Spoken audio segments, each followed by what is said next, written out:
Welcome to our service today at First Unitarian Universalist Church of Stockton. We're glad you are joining us for this virtual experience, and we hope you will find here what you are seeking.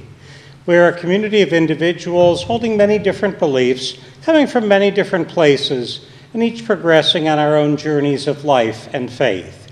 We join together in our commitment to care for humanity and in our efforts to shape a better, healthier, more hopeful world.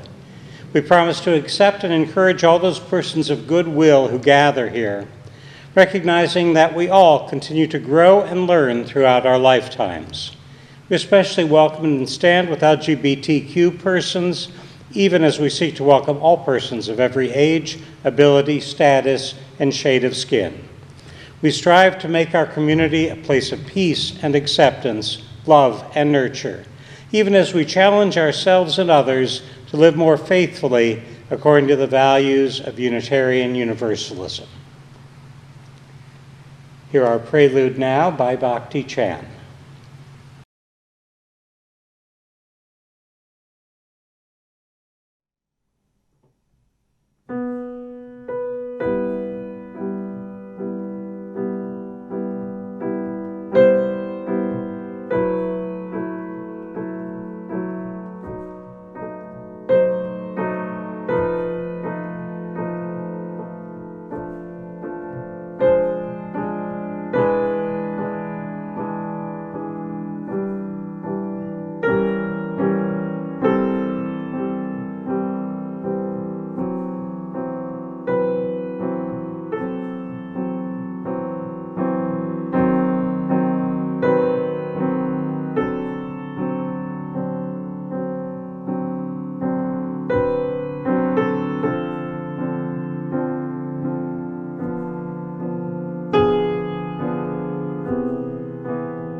Opening Words by Pierre Teilhard de Chardin. We are one, after all, you and I. Together we suffer, together we exist, and forever will recreate each other. Chalice lighting. We light our chalice as a reminder of our connection with each other and all living things. Wherever we are, whoever we are with, we remain connected always to each other and to this community.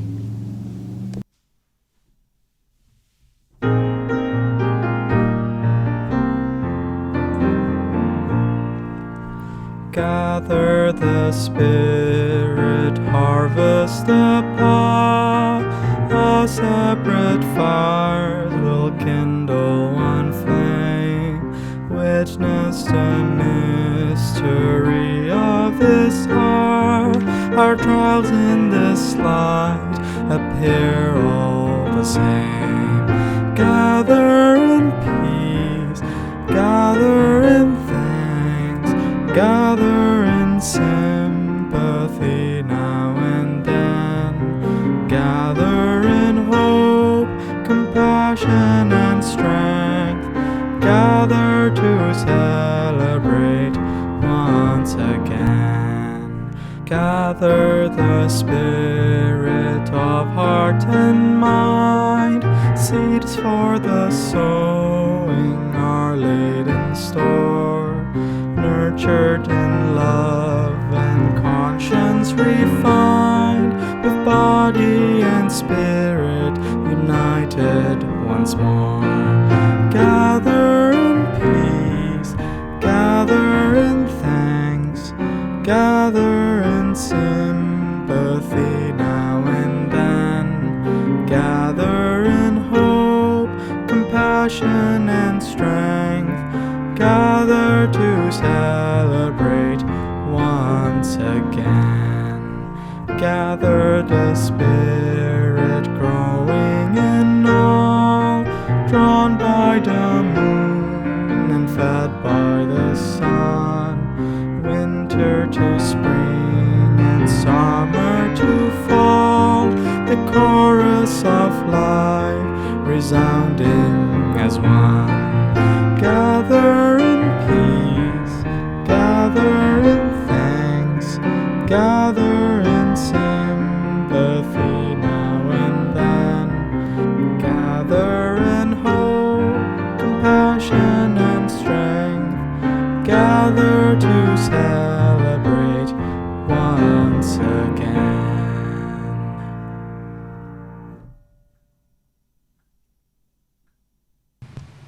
I know we're not here together in person, but I invite you to send your greetings out to all those who would be here and all those you'd like to invite. Send out your virtual handshake or hugs to them. Now join in our words of affirmation, usually shared between children and adults. We believe in love. Love is the only doctrine of this church. We believe in truth. The quest for truth is our sacrament. We believe in helping others, and service is our prayer. We believe in the sacredness of life. To dwell together in peace, seek knowledge and freedom, serve humanity in fellowship, and cherish the earth and its creatures, this do we covenant, each with the other. The book I have today is The Jolly Postman by Janet and Alan Albert. It's also called Or Other People's Letters. Once upon a bike, so they say, a jolly postman came one day from over the hills and far away, with a letter for the 3 bears. It was addressed to Mr. and Mrs. Bear, 3 Bears Cottage, the woods. Let's see what the letter says. It's a letter from Goldilocks. Dear Mr. and Mrs. Bear and Baby Bear, I'm very sorry indeed that I came into your house and ate Baby Bear's porridge. Mommy says I'm a bad girl.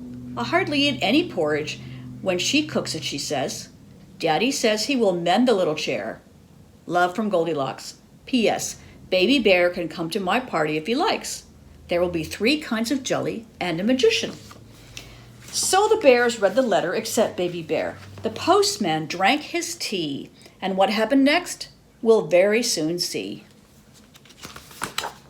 Off with the postman toodaloo in his uniform of postal blue to a gingerbread cottage and garage too, with a letter for the wicked witch, and it says, occupant, gingerbread bungalow, the woods, a member of the magic traders circle.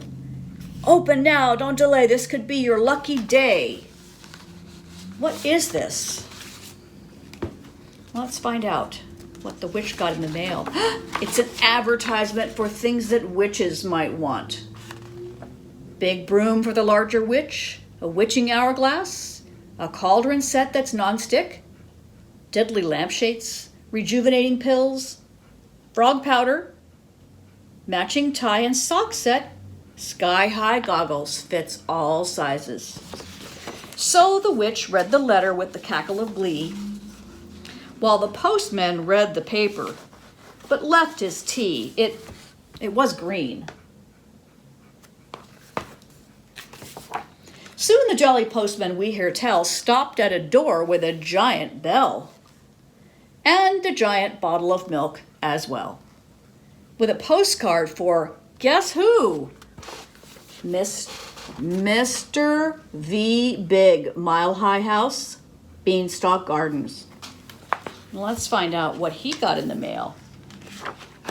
Oh, it's a postcard.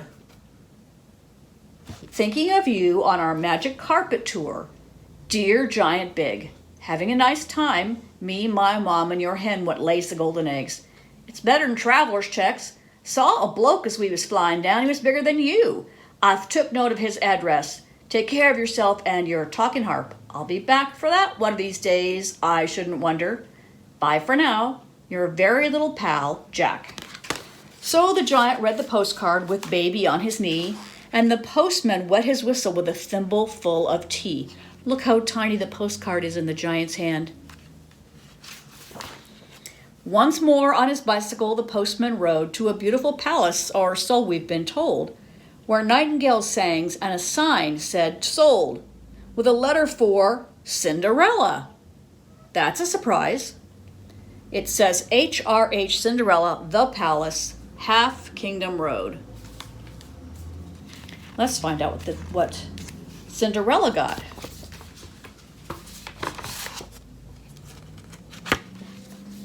It's from the Peter Piper Press. Dear Princess, we at the Piper Press hope soon to publish a little book for younger readers in celebration of your recent marriage to H.R.H. Prince Charming. A copy of this book is enclosed for your approval. We trust this somewhat shortened version of your Highness's most marvelous tale will not displease you. We also trust that you'll be comfortable in your new home and live happily ever after. Your humble servant and loyal subject to be, Peter Piper, Managing Director. And this is the little book that he sent to see if Cinderella would like it. So Cinders read her little book, and the postman drank champagne, then wobbled off on his round again and again. Oops. Later on, the postman, feeling hot, came upon a grandma in a shady spot. But Grandma, what big teeth you've got. Besides, this is a letter for... Oops. Urgent. B.B. Wolf, Esquire. Care of Grandma's Cottage, Horner's Corner. Let's find out what the wolf got in the mail. It's a letter from Meeny, Miny, Mo, attorneys at law. Dear Mr. Wolf, we are writing to you on behalf of our client, Miss Riding Hood, concerning her grandma. Miss Hood tells us that you are presently occupying her grandma's cottage and wearing her grandma's clothes without this lady's permission. Please understand that if this harassment does not cease, we will call in the official woodcutter and, if necessary, all the king's horses and all the king's men. On a separate matter, we must inform you that Messrs. Three Little Pigs Limited are now firmly resolved to sue for damages. Your offers of shares in a turnip or apple picking business is declined, and all this huffing and puffing will get you nowhere. Yours sincerely, Harold Meany. So Grandma read her letter and poured the tea, which the not-so-jolly postman drank nervously.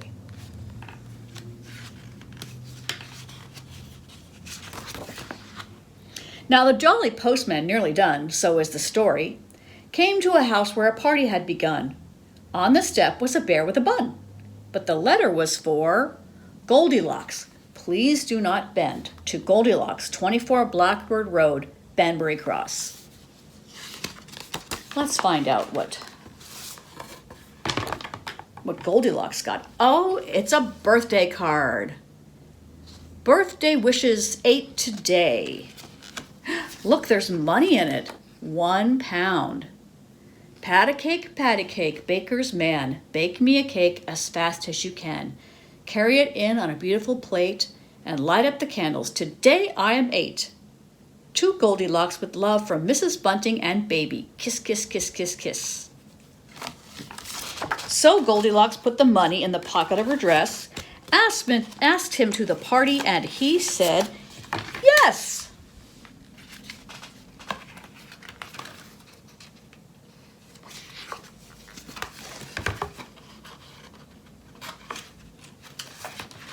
Once upon a bicycle, so they say, a jolly postman came one day from over the hills and far away, and went home in the evening for tea. The end.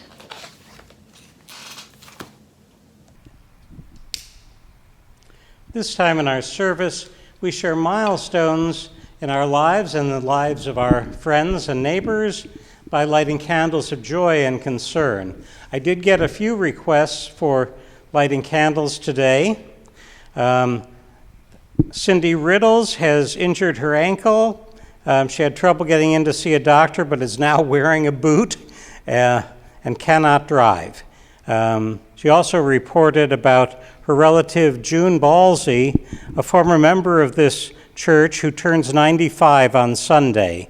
Some may remember her. And Cindy is making masks. If you are in need of one, give her a call. And I also got a report on Wes and Barbara Rule. They're living the good life up in their mountain home. Wes's two knees are doing very well after surgery. He's walking and climbing stairs, and they're enjoying the simple and beautiful life up there. Also got word that Jesse Springborn's 90th birthday is coming up in a few days, and we want to celebrate that. So let me catch up with all these candles.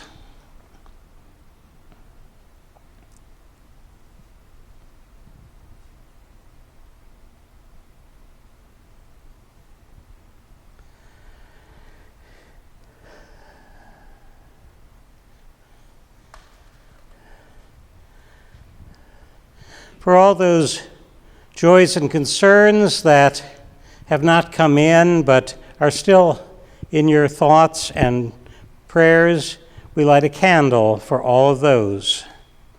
And we light one more for all those who are suffering from the troubles of our time, both COVID-19 and the violence, which too often is directed at Black and brown people. I invite us now to take a few moments in silent thought, prayer, and meditation.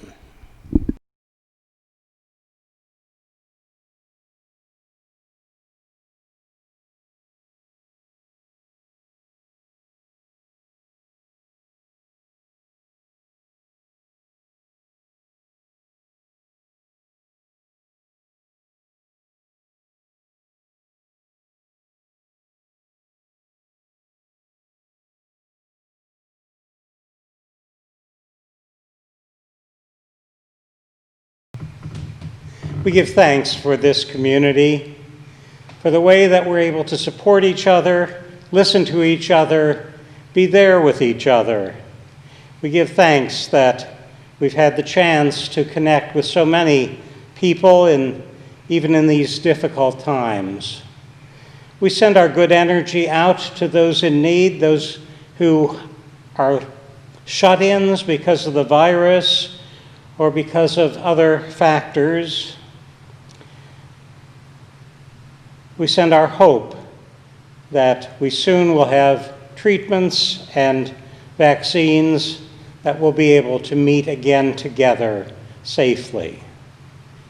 We give thanks for the good energy continuing to support us all through the network that we call this community. Amen. I invite you now to join in singing Spirit of Life, which is number 123 in our hymnal.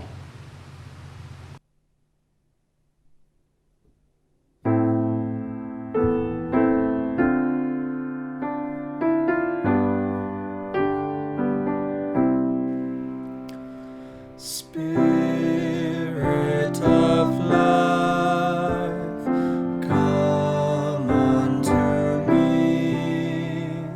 Sing in my heart, till the stir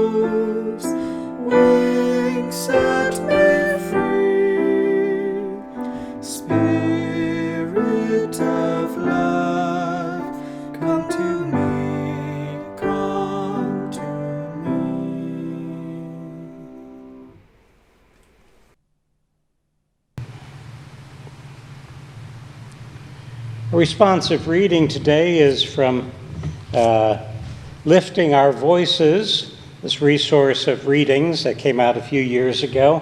This is number 134 on page 45 by Václav Havel, adapted. We must divest ourselves of our egotistical anthropocentrism, our habit of seeing ourselves as masters of the universe who can do whatever occurs to us. We must discover a new respect for what transcends us, for the universe, for the earth, for nature, for life, and for reality.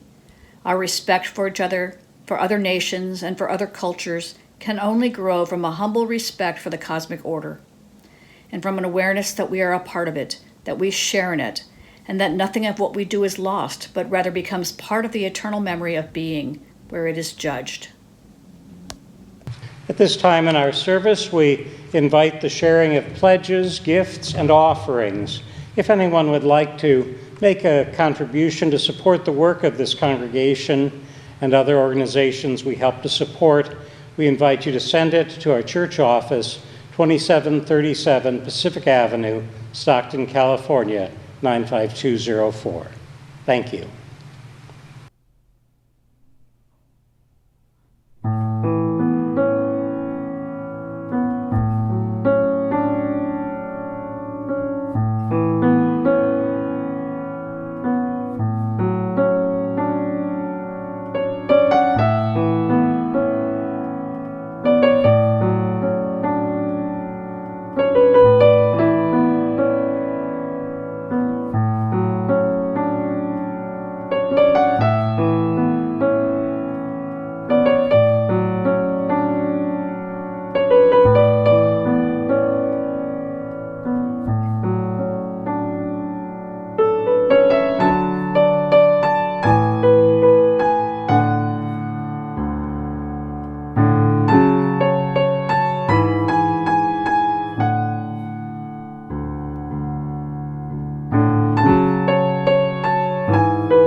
Staying connected. I remember 3 pen pals that I wrote to when I was a teenager. One I met on a family trip at a campground when I was about 13.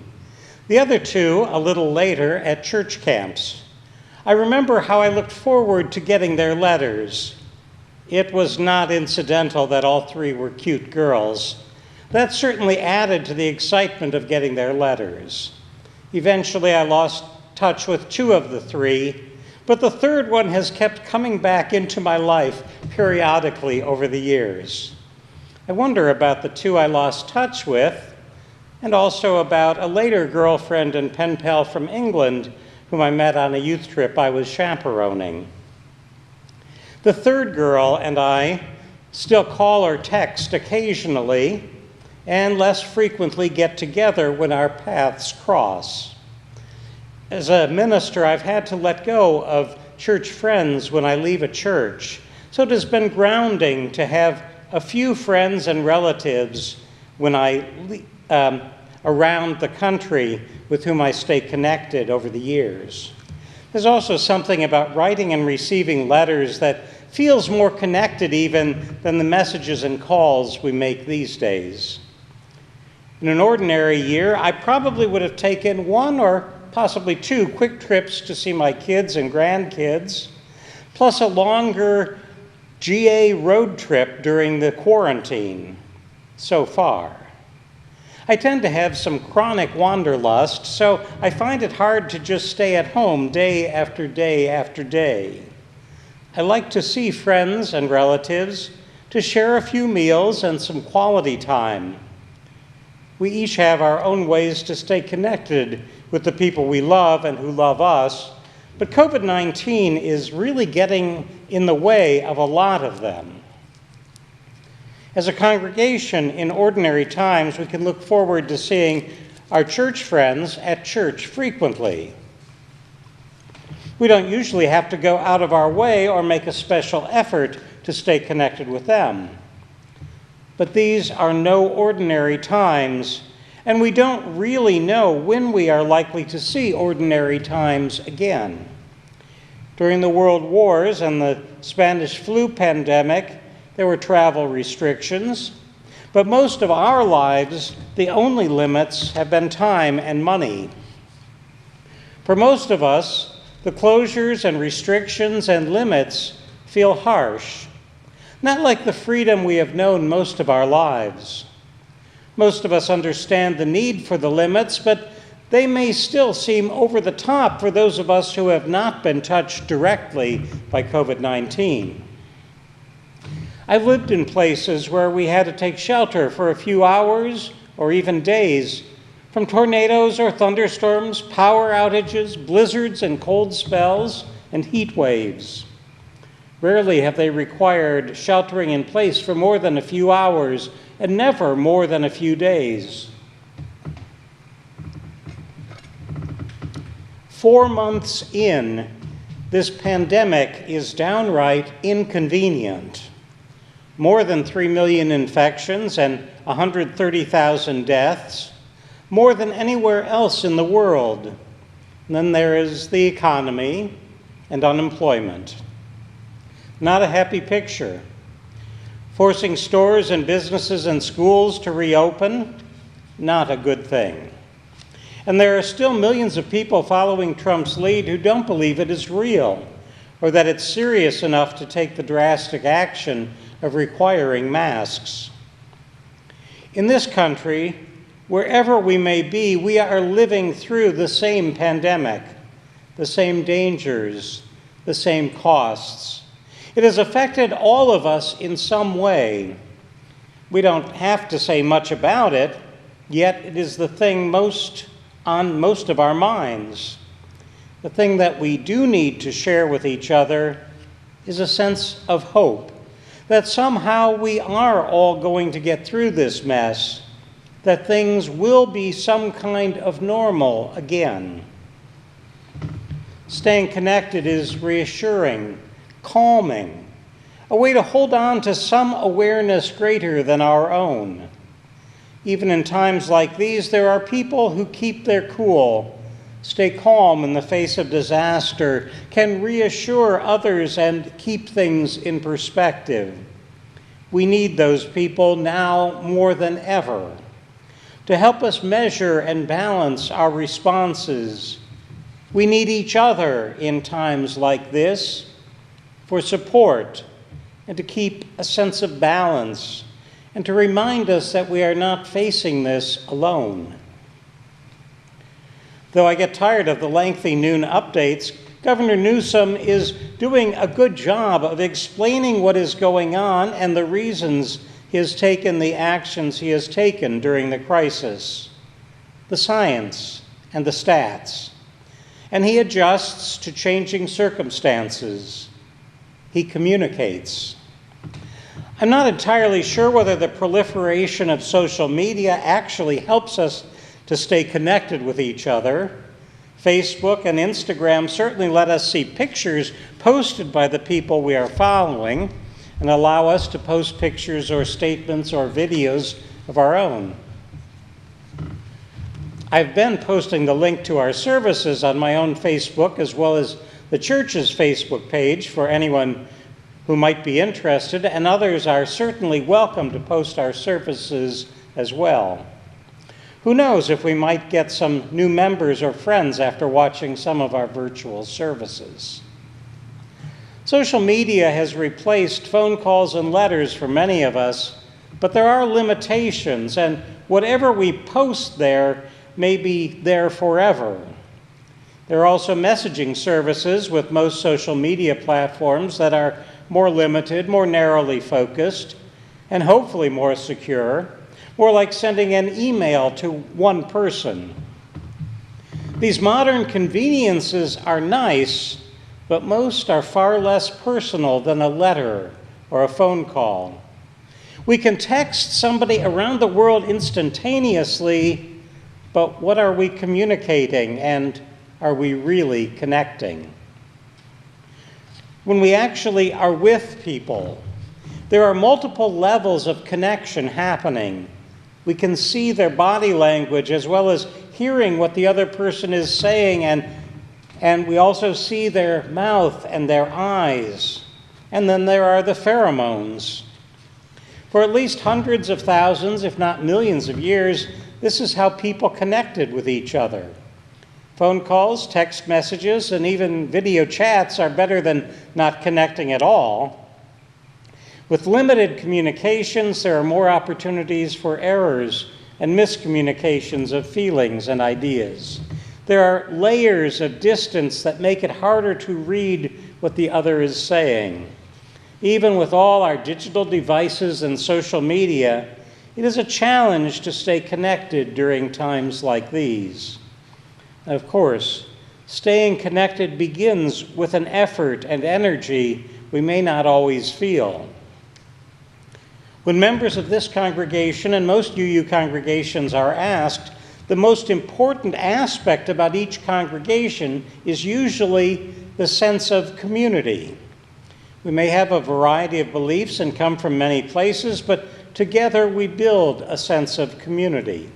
If a congregation is welcoming to all comers, that is great. If a congregation has worked through issues of racism, ageism, sexism, heterosexism, even better. But for UUs, community usually comes first. We like to think our congregations are a safe place for everyone, and they usually are for those with lighter shades of skin, a college education, straight, or even LGBTQ, but they're not always so welcoming to poor, uneducated persons and persons of color. Those issues take some serious work. Working through any tough issue is easier in a congregation that feels safe because its members and friends feel connected. Starting out in a space of conflict makes everything else harder. First UU has had times of conflict during its long history, but lately it seems to be a well-connected community trying to be welcoming to everyone. Of course, it is harder to be welcoming during a pandemic. With our gatherings on YouTube and our meetings on Zoom, we can feel the strength of the community. We are each stronger and more hopeful. When we can feel the love and acceptance of the community, we are able to better tolerate the challenges of every time, even a pandemic. Sometimes we talk about our church family, but that can be misleading. We are more of a chosen family, a community made up of people we choose to be with. Not that we are each close to every other member and friend, but that we have friends in the community and are committed to the values shared by the community, in our case as expressed in the 7 UU principles. Our principles describe values shared by our various religious traditions and philosophies, describing the beliefs that bring us together and inspire our actions. With shared values and a supportive community, we may continue to feel connected even though it may be months before we meet together again. The work of our caring committee to help people stay in touch goes hand in hand with the efforts of our staff and worship leaders to prepare and present meaningful services. The board, various committees, and several groups have found ways to meet via Zoom. All these things, limited and imperfect as they may be, help us to keep connected. And that brings us back to the idea of staying connected. Before we actually meet again, we will continue to try various ways to support our members and friends, and even to be open to newcomers. We will be there for you in as many ways as we can, but it is up to each of you to decide to stay connected. Our doors will stay closed until January or possibly longer. But there will be services to watch and or take part in. There will be meetings and Zoom groups, and there is a whole community of people just waiting to come back together when it is safe. I invite and encourage you each to stay connected and stay safe. Shalom, salam, blessed be, namaste, and amen.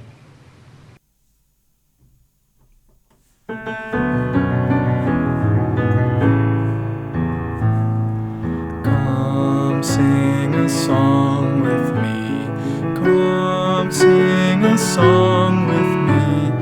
Come sing a song with me, that I might know your mind. And I'll bring you hope when hope is hard to find. And I'll bring a song of love and a rose in the winter time. Come dream a dream with me. Come dream a dream with me. Come dream a dream with me, that I might know your mind. And I'll bring you hope when hope is hard to find. And I'll bring a song of love and a rose in the winter time. Come walk in rain with me. Come walk in rain with me. Come walk in rain with me, that I might know your mind. And I'll bring you hope when hope is hard to find. And I'll bring a song of love and a rose in the winter time. Come share a rose with me. Come share a rose with me. Come share a rose with me, that I might know your mind. And I'll bring you hope when hope is hard to find. And I'll bring a song of love and a rose in the winter time.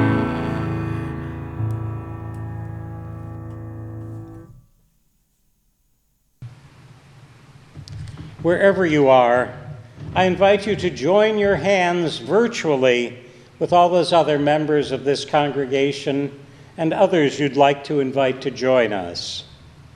Remember that this congregation is dedicated to the proposition that behind all our differences, beneath all our diversity, there is a unity that makes us one and binds us forever together, in spite of time and death and the space between the stars.